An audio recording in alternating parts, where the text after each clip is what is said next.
गेल्या अनेक दिवसांपासून उदय सामंत हे ठाकरे यांचे खासदार आणि आमदार आपल्या संपर्कात असल्याचा दावा करतायत। दरम्यान सामंतांच्या दाव्यानंतर ठाकरेंच्या शिवसेनेच्या खासदारांनी पत्रकार परिषद घेत सामंतांचे सगळे दावे फेटाळले आहेत। सर्व आमदार खासदार ठाकरेंसोबत असल्याचं अरविंद सामंतांनी म्हटलेलं आहे।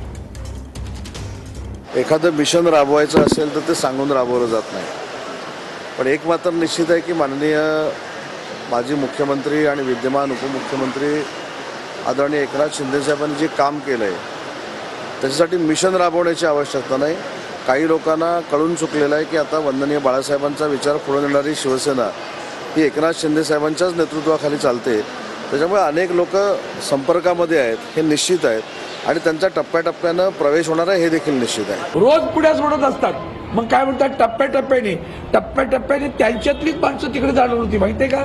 माननीय संजय राऊत साहेबांनी मध्यंतरी सांगितलं होतं एक त्यांच्यातलाच माणूस काही आमदारांना घेऊन जातोय अशी बातमी होती। पुढे काय झालं की ज्यांना कुणाला वाटतं त्यांनी अगदी व्यक्तिशः जरी बोललं तरी चालेल, आमची वज्रमुठ आहे मजबूत, टायगर जिंदा आहे, तसे सगळे आहे तिकडे, तिथं काही चढ उतार होऊ द्या, आम्ही सारे शिवसेना उद्धव बाळासाहेब ठाकरे या पक्षासोबत आहोत।